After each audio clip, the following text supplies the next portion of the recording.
What's going on, everybody? Welcome back to week 3 of CU Sunday here on Off the Ball Network, on all Off the Ball Network platforms, YouTube, Facebook, Twitter. Before we get into it, make sure you go to offtheballnetwork.com for all your sports needs and entertainment. And also go to betus.com and use the promo code Off the Ball. For every new user that we get that makes a $50 deposit, we get $100 back. So this is a way for us to make money. Things are starting to get, things are starting to progress and get real. Now we talking money in our pockets. So for every new user that we get on betus.com that deposits $50, we get $100 back. But now let's get into CU Sunday. I am the VP of Off the Ball Network, Mo Murphy. And of course, y'all know the man next to me, the myth, the legend with that god awful hat he has on. And we will have a show within the next couple days or even Monday talking my beloved Cowboys versus his beloved Giants on Monday Night Football, prime time. Chris LeBron, president of Off the Ball Network. What's going on, bro? Hey, what's going on, bro? Another week, another good week. Feeling good. Team's 2-0. See you Sunday's back. Let's do it. Yeah, so before we get into any of the matchups that we're going to talk about, it's week 3, storylines. I'll go first. I think for me, one of the main storylines, obviously, is the Cowboys versus Giants, but to me, I want to see, are the Giants for real? Okay, they beat the Titans, they beat the Panthers, two teams that I don't necessarily would say going into the game, they're just better than them, but they're probably all on the same level, especially what we've seen from the Panthers and Titans. Both of those teams are 0-2 as opposed to Giants are 2-0, but I want to see, are the Giants for real? And I know, is Dallas, are some people valuing Dallas as a real test without Dak Prescott? But, they beat Cincinnati, right, without Dak Prescott because of that defense. So, to me, this would be real telling of, Saquon Barkley, Daniel Jones, that receiver group that, for some odd reason, there's talent over there, but it's an odd group. It's attitude problems, it's work ethic. Obviously, Sterling Shepard's always hurt. He's coming off of injury. He's bound to get hurt. But then Tony not playing and Kenny Golladay only getting 2 snaps. So it's there is some talent. We could say Golladay robbed the Giants for that contract. He did, but he's still talented. The dude doesn't just leave Detroit, go to New York, as good as he was playing in Detroit, and you're just oh yeah, he just turned absolutely horrible. It's not like the dude was 32, 33 years old on the back end of his career trying to find a spot. This was a guy who got a big contract. So I just want to see if the Giants are for real. And if they lose a close game because the Cowboys defense comes to play the way they played last week against Cincinnati, I wouldn't say that's an indictment on New York and say, oh, they're just not a good football team for the rest of the season. See, they finally took their first loss. And that's what everybody, I think, is waiting on, is they're coming out with their top 5s and top 10s. I mean, I've seen people on mainstream media come out with a top 10 list and don't have the Giants on it. And here's my thing. If I'm doing a weekly rankings, it's week by week, but it's what have you done for me up to this point. I hate when people come out with ranking and we start projecting what they're going to look like at the end of the season. Through 2 weeks, the Giants, are they better than the Packers right now? Probably not, but they are 2-0 at the end of the day. So to not have them in the top 10 as a 2-0 team, I think the Giants are disrespected at this point. And I'm wondering if Dayball is going to use that. Hey, they're disrespecting us. We're 2-0. Nobody values what we've done so far. We've beat the teams that are in front of us. We can't help our schedule. We don't necessarily control the schedule. It's not like the Giants handpicked. We're going to play the Texans and the Jaguars. That's not their fault. You play who's in front of you, especially in the NFL. There is no such thing as strength of record. There is no such a win is a win, a loss is a loss. Period. This ain't college football. Yeah, this ain't college football where you're measuring, okay, well, they're 2-0, but who have they played? No, a win is a win, a loss is a loss. Your record is your record at the end of the day, and that's all that matters to get you into the playoffs, win a division or whatever. So for me, obviously, that's just one of the storylines I'm looking forward to. What is, in week 3, what are you trying to, what do you value? Obviously, I'm heavy into the Giants-Cowboys matchup because you bring up a lot of points. We're 2-0. Feeling good, right? It's better than being 0-2. I saw someone I post on Twitter, the Giants are the worst 2-0 team. And I said, I'm happy being the worst 2-0 team than on another post I saw the top 5 0-2 teams. I'd rather be on that, the worst 2-0 teams, than the best 0-2 teams. Give me that every day of the week, because this team has been, it feels like 0-2 for, like, I think a crazy amount of years. It's been ridiculous every year, 0-2. So I'll take that. But this team, I think we're 31st in passing. The passing game, like we just talked about my Miami Hurricanes, right? And not having playmakers and that costing them games. Now we've got lucky. We played the Panthers and the Titans, and we just saw the Titans just get absolutely throttled. Obliterated. I know it's the Bills. And the Bills are the hot thing right now, but they got throttled. Yeah. And so they're not as good as maybe people have thought they would be. And then the Panthers defense was good. Offense looked anemic. And I think if they had any competent type of quarterback, they win that football game. Mm-hmm. So we've gotten lucky. And listen, there's you need luck to win football games, right? We needed a field goal to go wide left to win week 1. Baker not playing good at all to win week 2. You take that every time. So just want to see for them, the Giants, just to see if they can finally put it all together. Like you said, Galladay has been, there's rumors he cleaned out his locker after the game and all that, and he hasn't been happy with his role.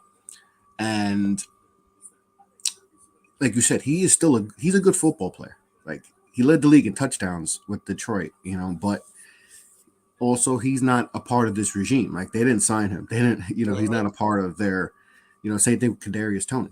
Kadarius Toney is probably the most talented wide receiver on his team, but he hasn't had the practice methods, and he's been hurt, and that's why Richie James has stepped up. So just seeing if this offensive passing game can finally step up. Like I said, at 31st and under 200 yards passing, and I'm going to need to make some plays against Dallas Monday night. So that's going to be my thing, is to see if the Giants can put it all together this week and play a complete football game, getting some guys back from injury and all that. So hopefully they can put it all together, because there's obviously a lot of people who don't think we're a good 2-0 football team. So yeah, this is a big test. Even though the Cowboys don't have Dak, that defense is still really good in Dallas. You got arguably the best defensive player in football. So. We haven't been able to say that in a while. That defense is crazy. And you guys are getting healthy too. Yeah, and that's why I have some confidence in Dallas. After seeing their performance against Cincinnati, like, I got some confidence in me saying I think we could beat the Giants. It's not about offense. It's not about putting up points, but I think we can hold the Giants to a low enough score that's manageable for Cooper Rush to make enough plays, for Tony Pollard and Zeke to make enough plays on offense. Like, I think we just need to make enough plays. We're not asking to score 30. If we have to ask Cooper Rush to score 30, that would be the problem. And that was always the problem in the Cowboys' past, is like, they don't have a defense. So we're asking a backup quarterback, whoever's backing up Tony Romo, or when Dak broke his ankle, like, we're asking guys to come in and score a whole bunch of points and get in shootouts. And it's like, yeah, you're not going to win games that way. So we're going to move on to the first matchup of the day. So it's crazy. So I had the Saints versus Panthers, right, for like the 1:00 game that we're going to talk about. And then I looked and realized I missed out on the 1:00 of all 1:00 games. So we're going to talk about the Bills versus the Dolphins. That's the Buffalo Bills play the Miami Dolphins. Initial thoughts is the Bills are beat up on defense. I think they have 5 starters on the defensive side of the ball not playing. Micah Hyde. I don't think Poyer's playing. And Oliver's out.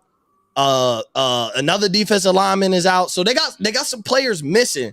But I think the story of the Bills, though, is they at the end of the day, they still got Josh Allen and they still got Stephon Diggs playing. So I still think they can win this game. But on the Dolphins side, Tua's coming off an amazing second half performance, obviously against the Baltimore Ravens, brought him back, threw for almost 500 yards, 6 touchdowns, 2 picks.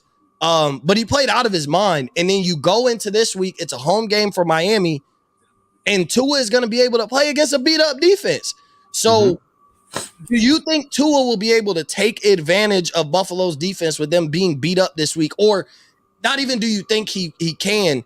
Should it be almost a requirement coming off of that loss, coming off of that comeback win, that amazing performance, like, we should be expecting Tua to, I'm not saying repeat and throw for 500 yards. That's unrealistic, but over 250, 2 to 3 touchdowns, play really well, look efficient. Like that should be the expectation for him for this matchup, right?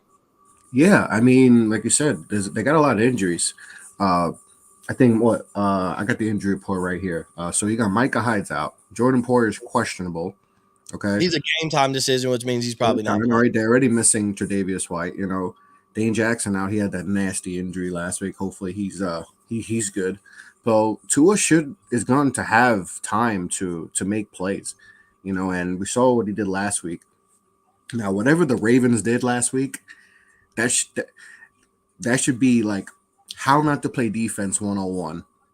And that's what you teach kids. This isn't how not to play, coverage, especially when you have two dangerous weapons, in Waddle and Tyreek. Like, I don't know what happened there. And kudos for them for capitalizing and taking advantage of that because, they did work last week. But this is the matchup of the week for me. I mean, this is, the Dolphins with a great comeback win last week, and then the Bills have just absolutely destroyed everyone. They destroyed the Super Bowl champions on their day, where they hanging the banner and all that, and at their house, and Bills just said, we don't care. We feel like we're the Super Bowl champions. We played the Super Bowl against the Chiefs last year. Like How much value do you put in that? Because like we know Super Bowl hangover is a thing. So when they blew out the Rams, and we know like obviously Odell's not even signed, but we probably expect him to be a Ram, even though I don't know. It seems like he's going on a tour to see who wants him the most. He's on somebody's sideline each week. Like I think he's going on tour for the next 6 weeks to see who wants him the most. Like he's taking his own recruiting trips. But like for me, like the Bills look amazing, and I was one to kind of be opposed to. They shouldn't just be the hands down favorites coming into the season. Josh Allen shouldn't just be the flat out odds on favorite to win MVP because, like, bro, you gotta prove it in the big game, and you can give me every reason why Buffalo should have beat Kansas City, but at the end of the day, they didn't. And so they didn't go to an AFC Championship twice in a row, right? I think that's two straight. And they didn't go to an AFC Championship game again. They've fallen short. So like, why is it when they fall short 2 years in a row and now we're like, you know what? We're just deeming them Super Bowl champs. They're great on both sides of the ball. I mean, they have Josh Allen, who's arguably the best quarterback in the league. I still think it's Patrick Mahomes, but that's an argument. I respect anybody who likes Josh Allen more, but I'm still a Mahomes guy. But they're loaded on both sides of the ball. I understand that. And then anybody who had them winning, it validated it when they beat the Rams. But a Super Bowl hangover is a thing. Like, it is a thing. Teams who win the Super Bowl, they usually don't start off the hottest. Kansas City did it after they won the Super Bowl against the Bucs. Remember last year, or not last year, the year before last, they won the Super Bowl. They started off slow. Everybody started counting out Patrick Mahomes and, he's not this and he's not that and da-da-da. And then even last year, 2 years ago, they went to the Super Bowl, played the Bucs. Last season, they started off slow. They lost in the Super Bowl, depleted offensive line, whatever. But they started off slow, and everybody, Mahomes. I mean, you remember how intense the group chat used to get because I'm sitting here having to defend Mahomes like, all right, bro, through the first 3 or 4 games, we're just saying he's washed and the whole league has figured him out, I guess. And then he ends up lighting it up, and on his worst year, he throws for 4,800 yards and 30-some touchdowns. Like, okay, like damn near 40 touchdowns. So I just think with the Bills, I still do think they're a great team, though, and they should be in that conversation. I think they got a little bit hype, but they proved it up to this point. So I'm going to ask you, who wins, the Bills or the Dolphins? Who you going with? I'm going to go with the upset. If we want to call it an upset, I'm going to go with the Dolphins. I just think I think the Bills, even without a lot of the guys they're missing, obviously they got Josh Allen and Diggs. I mean, that might be the best, quarterback receiver duo right now in football. Diggs is just playing out of his mind. Out of his mind. Like he's trying to break records this year, and he might, because especially with the extra game now, he might get 2,000. He might have that Cooper Cup year for sure. Like he's on base to right 2 weeks. Does Calvin or Cooper have the record? I think it's still Calvin. I think Cooper missed out on it by like a few. He had like 1,800 or 1,900 yards last year. Yeah, I think Diggs can definitely get that. He's playing out of his mind, and we have talked about it. He might be the best There's him, Devontae, there's Cooper, and the Browns, like best route runner in football. I mean, his feet are just, and he's not a fast guy, right? He's probably like a 4.6 type of Bro, he 4.5. ran a 4.6 in the 40. Yeah, and that's what made him what a third round pick coming out of He went in South the fifth Carolina. round. He went in the fifth round. Even Yeah. later. And it was just crazy, like you just basing off of 40, and this not this guy was good. And I remember that draft, people saying like it's crazy that he went that late, but I think the Dolphins get it done. I think they're the healthier team right now. I think that's a factor too. I don't know if it's going to be a shootout. Just because, the Bills are missing a lot of guys. The Bills' defense is still good. They still got Vaughn. They got Gregory Rousseau, who's starting to emerge a little bit. They're missing a couple. Nice. Yeah, Gregory Rousseau. He's a cane. So, and he's kind of coming on. Remember, he didn't play his last year at Miami. He opted out that year, that COVID year. So he's getting his legs back, and it seems like he's looking like he was that previous year in Miami, where he looked like he was gonna be a top 5 pick. Yeah. He was a monster that year. Dolphins, I think the Dolphins get it done. I think Tua makes some plays, and I feel like Tua needs, this is a big game for Tua too. So get that momentum going coming off, a 6 touchdown game, 480 yards or whatever he threw, something like that. I think they get it done. I think they make enough plays, and they get this one. I think, Hard Rock's going to be loud. You don't really hear that in Miami, on a 1 p.m. game, but I think it's going to be loud. I think the fans are going to come and be ready to roll because this is a big game. I know it's only week 3, but it's a big game, divisional rival. The Bills everyone's talking about the Bills, and people are still not sold on the Dolphins. I think the fans come out, they show out, and I think the Dolphins get it done. I think the Dolphins win. I mean, this game puts the winner in the driver's seat for the AFC East. I know it's week 3 and there's a bunch of losses that could happen, and I understand it, but like you'll be 3-0 while the other team is 2-1. So they will be, after week 3, they will be a game behind you. It puts you in the driver's seat, continue to control your own destiny. So I'm a rock with you. I'm going the Dolphins. I think it's gonna matter. A depleted defense, especially secondary, with Tyreek Hill and Jalen Waddle on the field, like that's tough. We haven't even talked about Cedric Wilson. We may not talk about him all year, but if it was like a couple D linemen out and that was it, I'm like, okay, I would definitely both their starting DTs are out. That's pressure on the quarterback. And then so if I can't apply pressure the way I need to on a quarterback, and then I may not have a secondary to hold up long enough. I mean, Tre'Davious White is going to have his work cut out for him, having to guard whoever's the hot hand out of Tyreek Hill and Jalen Waddle. So I'm going to go the Dolphins. I still think it's a close game. Josh Allen's going to make plays. Stephon Diggs is going to make plays. That offense you're not just going to flat out shut. They don't even have Tre'Davious. Tre'Davious is on PUP, he's on. That secondary is really depleted. So I'm going the Dolphins. It's tough. Anybody who has a depleted secondary the opposing quarterback, Tua, comes off a hot game like that, it shows me he could get it done. And then you have a depleted secondary with weapons like Jalen Waddle, and Tyreek Hill. That's tough. So I'm going to go the Dolphins. I think they go 3-0. I think we start evaluating them a little different. I don't think Tua throws for 400 plus yards. I don't think so. No. I think he's around that 300 to 325. I do think he can hit about that mark in 2 to 3 touchdowns, and I think it'll be efficient. 300, 325, which is still a great game. 2 to 3 touchdowns.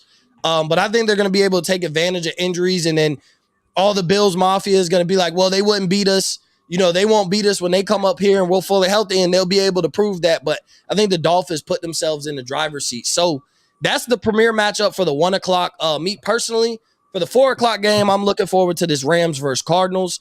The Rams haven't looked the greatest through 2 weeks, but we understand there is such thing as a Super Bowl hangover. They're 1-1. They got smacked by the Bills. And then they turned around and kind of struggled with Atlanta. Didn't take care of business like we thought they would. But this is the NFL. This ain't college. Like, a win is a win. At the end of the day, they're all professionals. Anything can happen. It's where the term "any given Sunday" comes from. And then the Cardinals, they had that amazing comeback victory against the Raiders. The longest play ever from Kyler Murray. Definitely the longest 2-point conversion. I think it was 18 seconds. It took of him being able to run around. So in this game, what I'm looking at is how does Kyler Murray play against his Rams defense? Because you remember last time Kyler Murray played this Rams defense was in the playoffs, and he played absolutely horrible. And I don't think it's an indictment on Kyler. That team just looked bad. They just didn't look prepared. Like, I think it was bad from top down, from head coaching and bad quarterback play, and playmakers couldn't get open. So that I'm looking at how Kyler Murray responds. This is a division. This is a divisional opponent as well. This is the NFC West. So these are two divisional opponents playing against each other. And it'll put pretty much the winner in the driver's seat at this point. Also, we'll talk about the other NFC West team that could be viable in that driver's seat as well. But for me, I'm going to go. I think the Rams win. The Rams are favored on the road by 4.5, which really means, I mean, they basically think the Rams are favored by a touchdown because, you know, especially in the NFL, like automatically being a home favorite or being at home gives you like 3 points in the betting world. That's what they say. So for you to be favored by 4.5 on the road really means like Vegas looks at you as a touchdown favorite, but we're giving the Cardinals the benefit of the doubt. We give them those couple extra points for being a home team. I think the Rams handle business. I think this will be the best they look through 3 weeks at this point, and I think they handled the job pretty well. I mean, the Raiders had the Cardinals offense in a blender for 2.5 quarters. I mean, as the Raiders defense had the Cardinals offense in a blender for 2.5 quarters. And I think the Rams defense is a lot better. I don't know how much we value how good the Raiders defense is. So I'm going to go the Rams win. If I had to put a score on it, I'll say 27-17. I think the Rams take control early. I think the Cardinals make some plays here or there, but it's tough for me to buy into the Cardinals for a couple more weeks or a few more weeks until DeAndre Hopkins come back because Kyler's missing him. I don't care about Hollywood Brown. Kyler's missing DeAndre Hopkins, and I think right now what the Cardinals need to worry about is being 4-2 or 3-3 before while DeAndre Hopkins is out. So that I think he's going to change the whole dynamic of that offense like he always does. I think him coming back into the season, I have less concern about him getting injured later as well. Because he's had plenty of time to rest. So I think this Cardinals team will look a lot different with DeAndre Hopkins, but without him, I think it makes Jalen Ramsey's job easier. I think Aaron Donald's going to – I have some concerns about that offensive line in Arizona, and I think Aaron Donald's going to be able to take advantage. I think they're going to get to Kyler Murray. They're going to make some plays defensively. Jalen Ramsey kind of gets his get back on – you know, he got cooked week 1 by Stephon Diggs. They took turns cooking Jalen Ramsey. So I think he's slowly but surely getting his – respect back. He played well last week. I think he'll play well this week. So I'm going the Rams 27-17. Who you got? You would think the Rams are probably, even with the Cardinals comeback win against the Raiders, you would think that the Rams should win this game easily. But they haven't really dominated. They didn't, they let the Falcons come back, to almost win that football game. And the Falcons aren't a good football team, and they let them come back. And so this game has been really hard to figure out because these two teams have so far in this season have been very unpredictable. We talked about the Cardinals, 3 quarters, and we're like, all right, so Kingsbury, is he going to take the Arizona State job, or is he going to take? He's going to go down the road. We're already talking about what job he's going to get in college. So, and that was big for him. He needed that because he was on the hot seat at the end of last year, and the seat is hot, and it's still hot, and maybe not as hot as it was if they had got blown out by the Raiders, but it's still hot.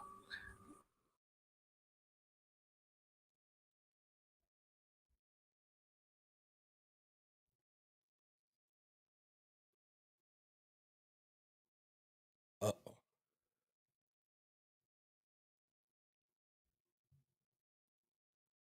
Little technical difficulties here.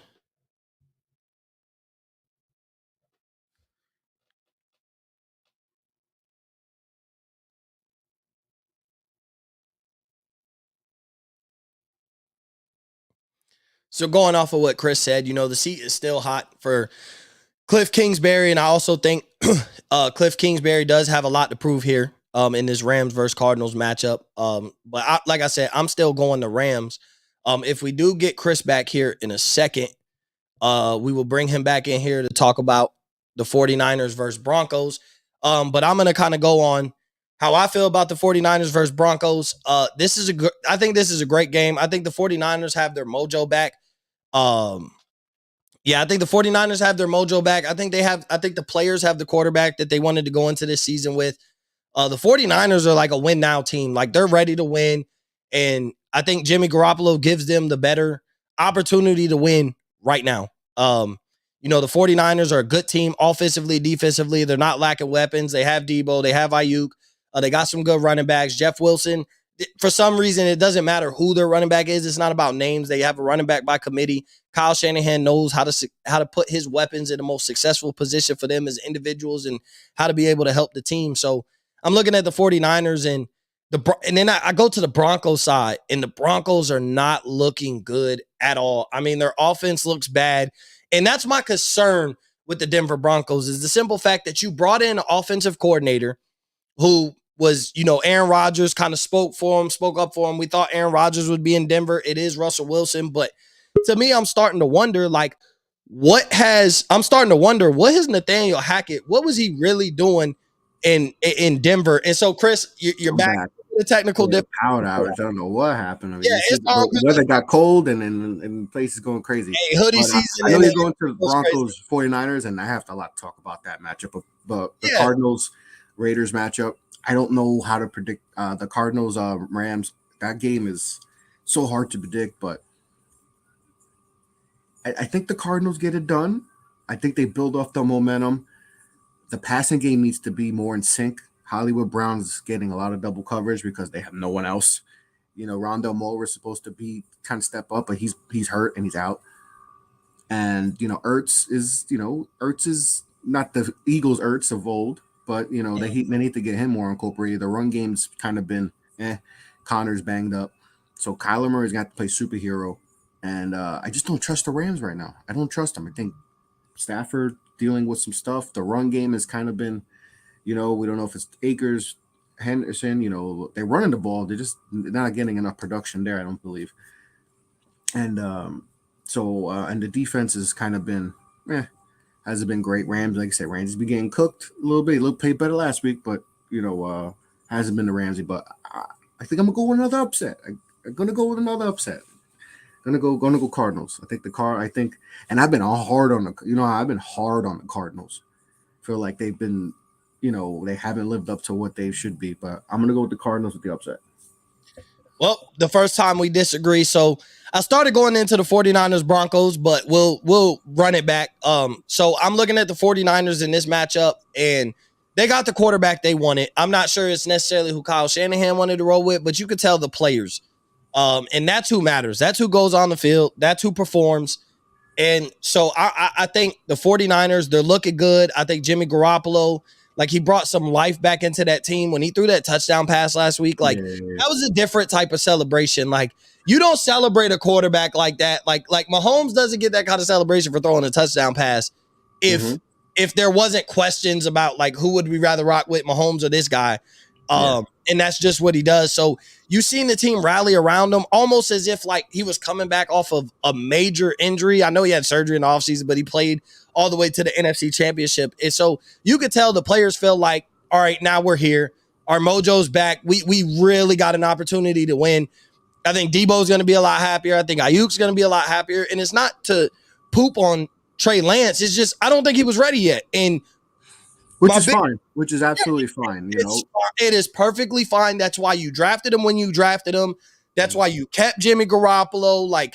You did all that because you knew it was going to take some time. It had to be a front office thing, right? You do think that was the owner being like, hey, we spent a lot of capital to get this dude. Play him now.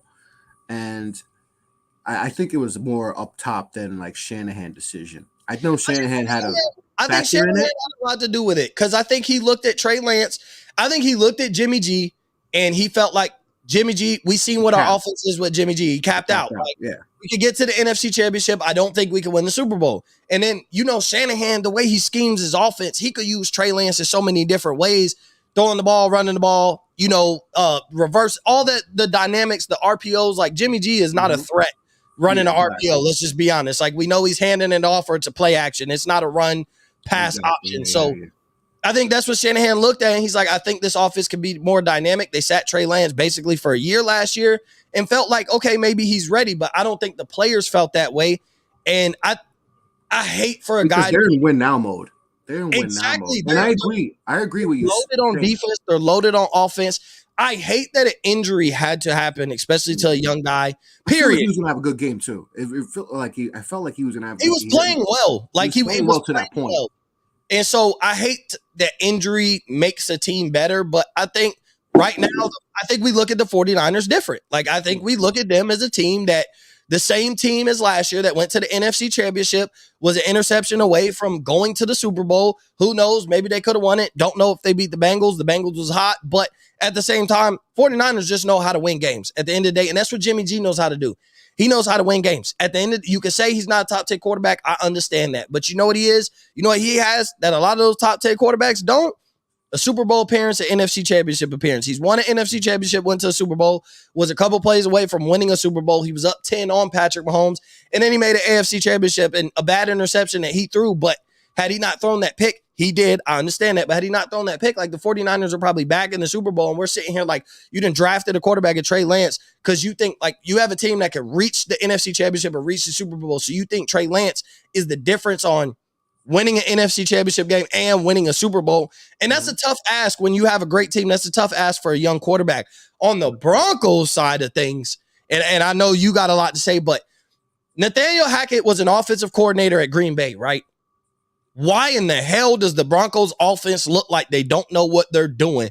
And this also goes to show you, there are some guys that are just meant to be great coordinators. And that's fine. Not every coordinator should always have an opportunity to have a head coaching job. Some guys are just great coordinators. I say that about college coaches. I say that college coordinators. I say that about offensive and defensive coordinators. Not everybody, because when you're a coordinator, you're focused on that side of the ball, and that's it.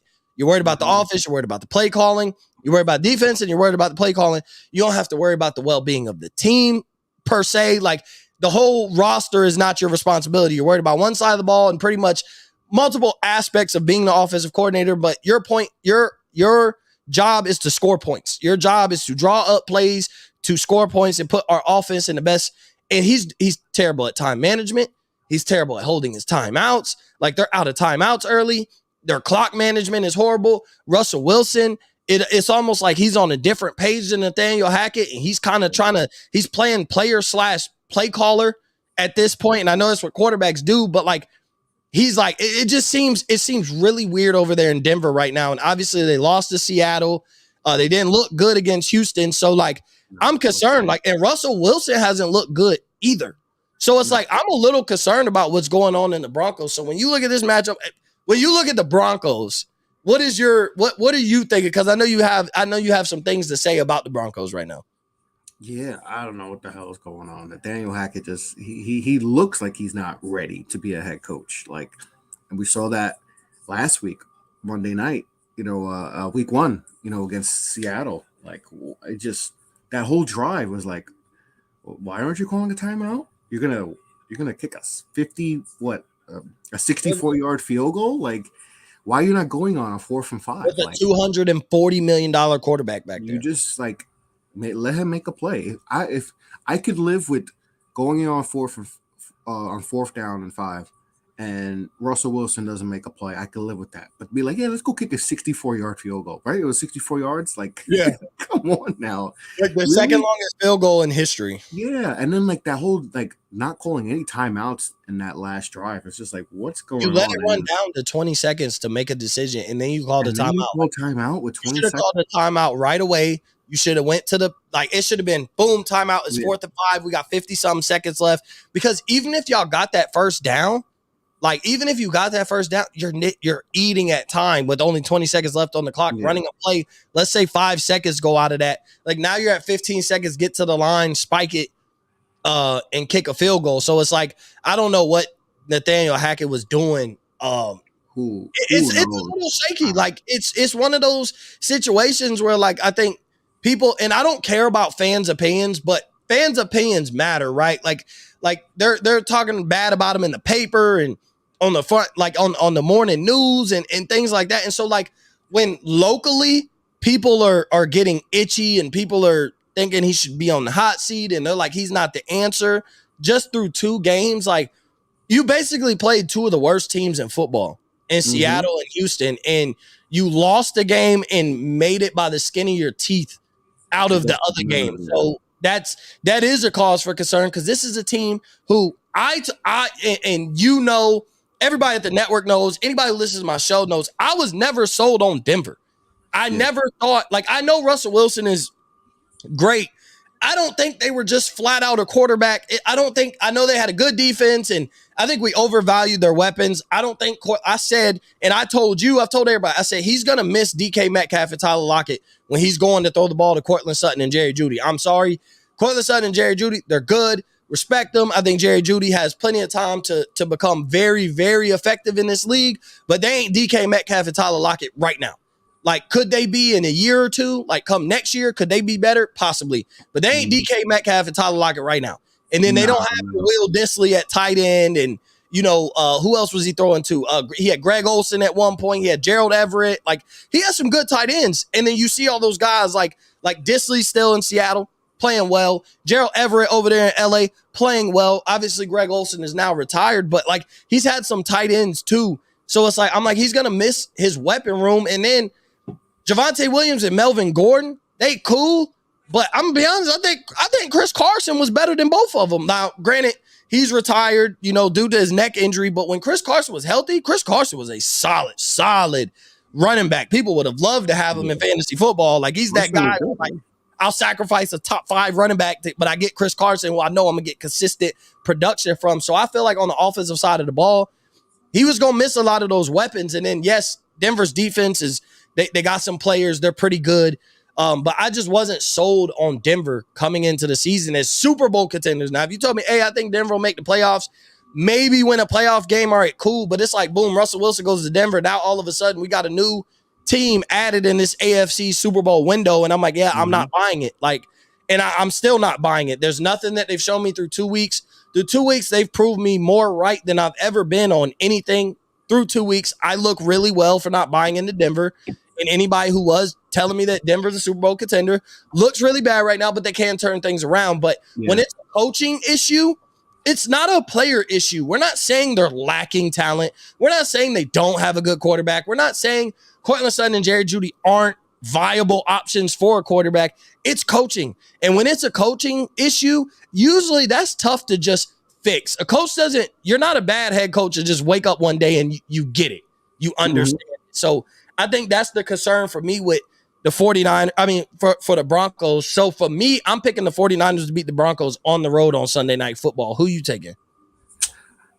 I mean, you got Kittle's coming back, which helps. And like I said, we were talking about with the Jimmy G and all that. And, you know, this is him to use that fuel, because they chose Lance over him. And so that's going to be interesting how he is. And like I said, it feels like they felt like they capped out with Jimmy G, and I've said that, like, that's probably why they went Lance, because they see the upside. Cap out though, I would pay to have that cap out. Like, and there's a lot of teams that would be like, oh, we capped out with Dak making a Super Bowl and looking like an NFC Championship appearance team. Like, that's probably our cap. I'm like, well, I'll take that. Hell. Yeah. But that's the Patrick Mahomes effect. I think everyone's, now that Patrick Mahomes has changed how a lot of teams are going to be looking, because everyone's going to be looking how Andy Reid did, right, with Alex Smith. Like, Alex Smith was a good quarterback. They were going to the playoff team, like playoff team. Championship at best. They could make the AFC Championship with Alex Smith, but Andy Reid was like, I can't win a Super Bowl with him, and I want to win a Super Bowl. Like, he's always going to be one of those coaches like, oh, he's good, but he never won a Super Bowl. And he took that chance with Patrick, and it worked out for him. And I think teams are trying to find their Patrick Mahomes, and I think that's what the 49ers were thinking with Lance. Like, this could be our Patrick Mahomes. He's has that talent. Now, obviously, we ain't going to see that.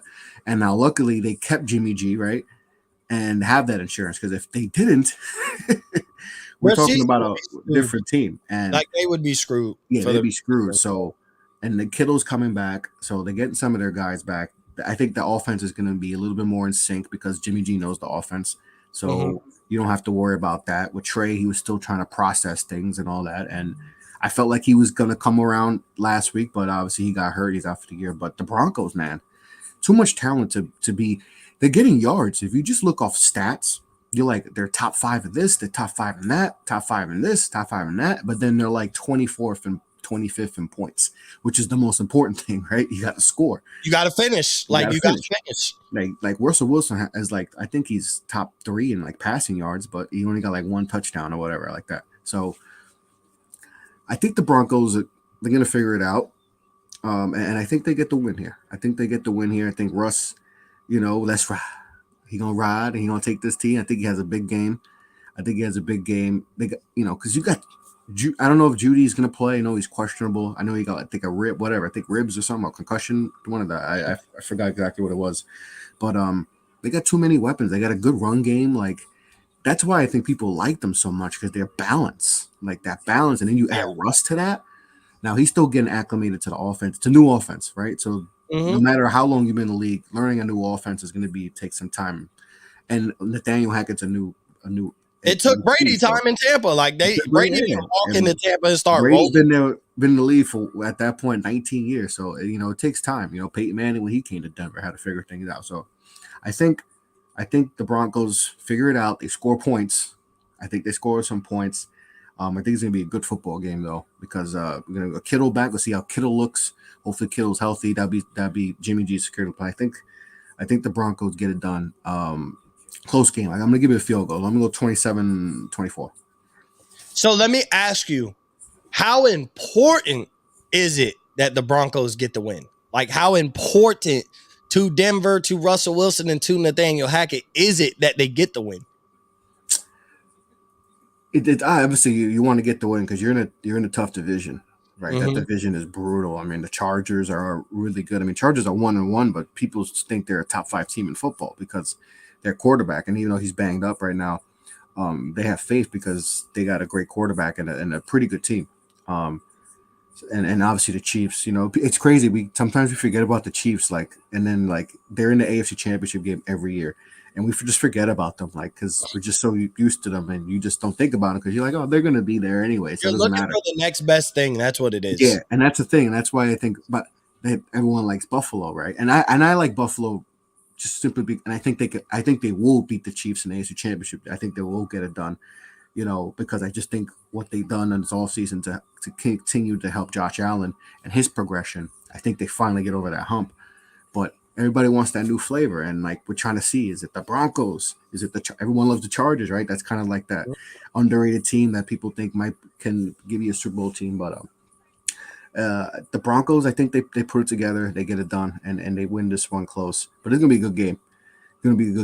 It's interesting to see how Jimmy G is, coming in as a starter. It's his football team again, and seeing how he embraces that and all that. And it's gonna be a good football game. So I'm looking forward to this one. Yeah, I definitely think this is a great Sunday night football matchup. Definitely something I'll be tuned in a little bit better. I mean, the Thursday night football game looked bad going into it, but the Browns Steelers wasn't that bad. I think it was a good quality football game. So before we get out of here, we're going to go through a pick 'em and pick the rest of the game. So we'll start with the Texans and Bears. Who you got? Texans, Bears at home. Bears get it done. I'm going Justin Fields. I'm always rocking with Justin Fields. I'm going Bears. That's just easy. Raiders, Titans. Raiders, Titans, Raiders. I think the Titans are dead. Yeah, I think I think Devontae Adams has a huge game. I know no Hunter Renfrow and somebody else is out, but you look at how Stephon Diggs torched the Titans secondary. I think Devontae Adams has a bounce back game. He only had 2 catches for 24 yards last week. Everybody's talking after a huge week 1. And, he only had 2 catches. I think he bounces back. I'm going Raiders. Chiefs, Colts. Next game. This ain't even going to be close. No, it's not even going to be close. Is it at Arrowhead? No, it's in Indy. It don't matter. That's it. Chiefs 5 million. That if I'm wrong, man, I'll go on my hat, bro. I don't care. The Chiefs about to blow the Colts out. The Colts suck. They got shut out by the Jaguars. They couldn't score a point. They Yeah, couldn't score a point. Like everybody was clowning the Cowboys with Dak Prescott that they were the only team in week 1 not to score a touchdown. Well, they were the only team not to score a point. yeah, A they didn't score a point. single point, bro. Not So even a field goal against the yeah, Jaguars. Yeah, I'm yeah. going Chiefs. Chiefs by Lions, 11. Vikings. Lions, Vikings. This one's Man, this tough. is tougher than I. The Lions. Okay, so it's at Minnesota. Mhm. What Minnesota, man? It's They not just prime time. disappoint. It's not prime time. You know what? So Kirk Cousins wins.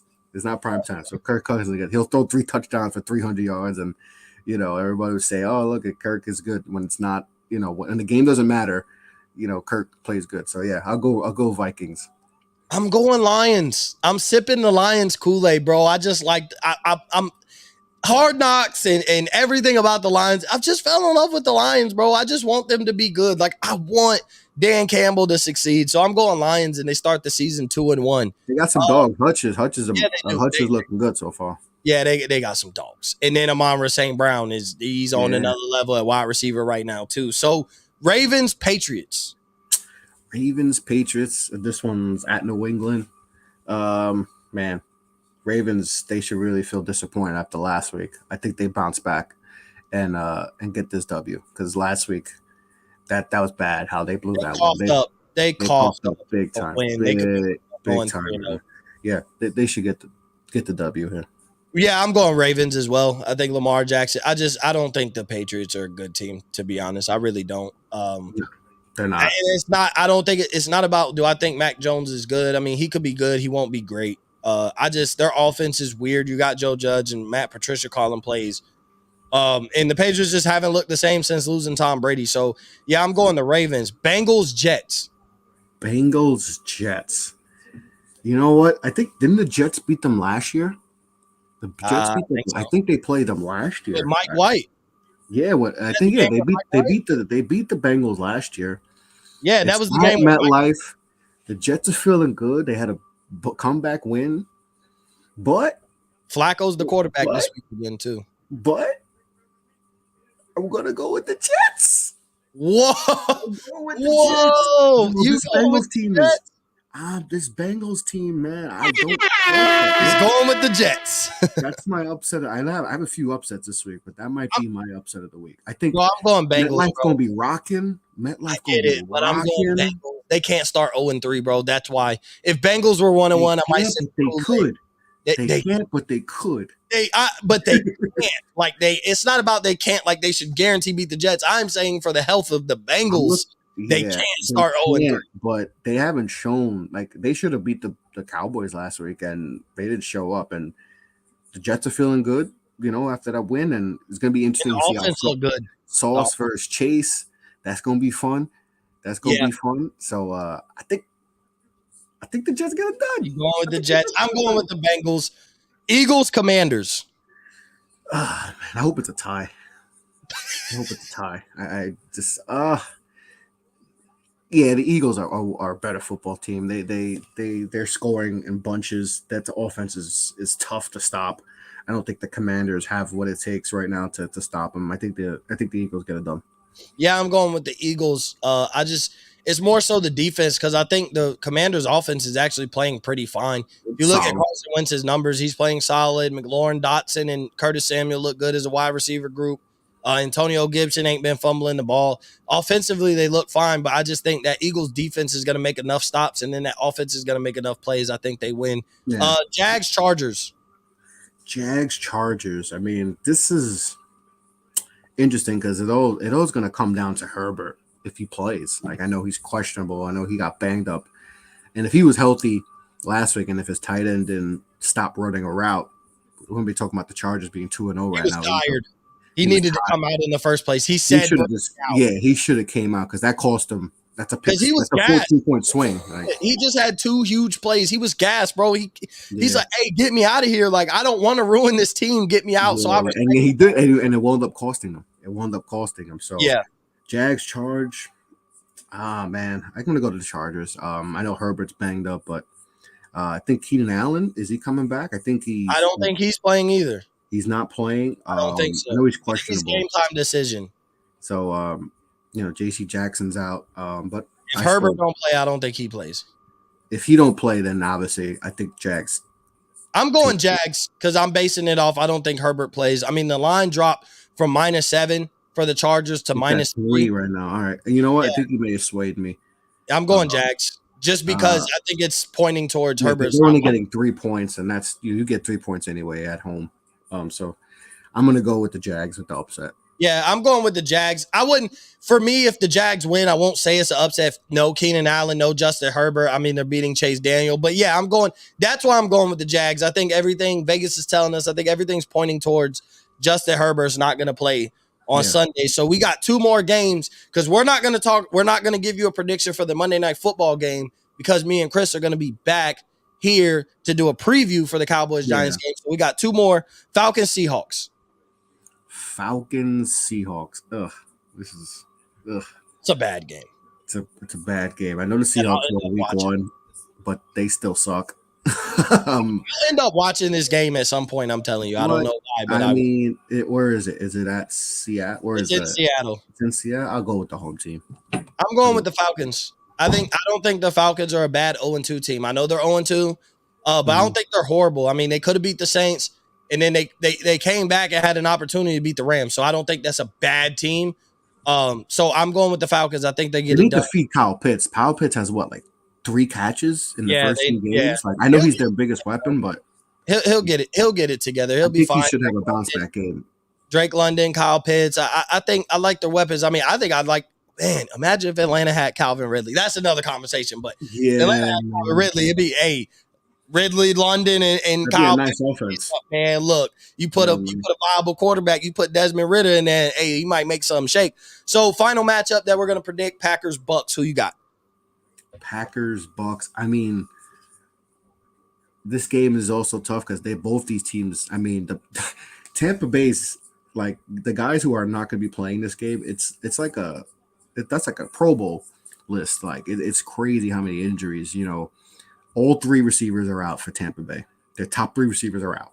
Julio, Godwin. I think Julio's trending towards playing. He's probably out. He's probably out. He's probably out. That man don't practice at all. He's probably out too. So, so they're banged up, and the line's banged up. Brady's banged up, and so, but the Packers have injuries too. I think not that Watkins is a difference maker, but he's out. Lazard is banged up. This is gonna be a low scoring football game. This is gonna be a low scoring game. Is it where is it at? Green Bay? It's in Tampa. It's in Tampa. Yeah. Not that really matters, but TB12 don't want to lose to the other 12. Yeah, they don't like losing to that, and not that he loses much to him, but so I think Tampa Bay, they get the defenses. They're flying around. They're playing amazing. Yeah. That defense is really, really good, and Packers defense isn't too shabby either. They got a solid defense too, but I think that the Tampa Bay makes enough plays on defense to get it done. And low scoring game. We're gonna see a lot of Fournette, AJ Dillon, and a lot of run game on both sides. So I'm gonna go Tampa Bay. I'm going with Green Bay. Tampa's just too banged up for me. Like, no Mike Evans due to suspension, no Chris Godwin. Julio's game time decision. He may or may not play, but with him being a game time decision, he's not 100% healthy. Russell Gage is questionable. He's going to play. He's trending towards playing as well, but so nobody in their receiver group is 100%. Everyone's hurt on the receiver outside of Scotty freaking Miller. Leonard Fournette's banged up. He got banged up a little bit in that Saints game. So I'm going with Green Bay. I think it's a close one. Like you said, I think it's low scoring, but I think Aaron Rodgers is able to get the job done. There won't be a brawl to ignite something in Tampa's offense or defense this week. There won't be a big fight that lit a fire under their butt. I think Tom Brady's going to throw a few more tablets this weekend. So yeah, I'm going Green Bay, but it's close. I mean, I think this is like a 17-14 game. Yeah. Green Bay's offense hasn't fully clicked yet. All the young receivers, stuff like that. And then obviously we seen what Tampa looked like with no Chris Godwin and no Julio last week, and they still have Mike Evans. But we know when Mike Evans plays the Saints, just bench him on fantasy because he don't do nothing against Marshawn Lattimore. It's on site. Yeah, you could tell that he don't do nothing against Marshawn Lattimore. That's 4 years of getting locked down on frustration, and that's not the first time he took that hit. So we gave you all the predictions on another edition, Week 3 of CU Sunday. I'm Mo Murphy, VP of Off the Ball Network. That is your prez, Chris LeBron, host of Off the Ball Podcast, president of Off the Ball Network. Make sure you go to offtheballnetwork.com for all your sports needs and entertainment. And once again, go to betus.com. For every new sign up that deposits at least $50, we as a network get $100 back. So break bread, win bread with us and break bread to us. It'll be much appreciated. We appreciate everybody for tuning in and listening on this good old Saturday, getting ready for CU Sunday. Enjoy college football Saturday and enjoy NFL Sunday. And on that note, Off the Ball Network, we'll see you next week. We'll see you Monday on Overreaction Monday.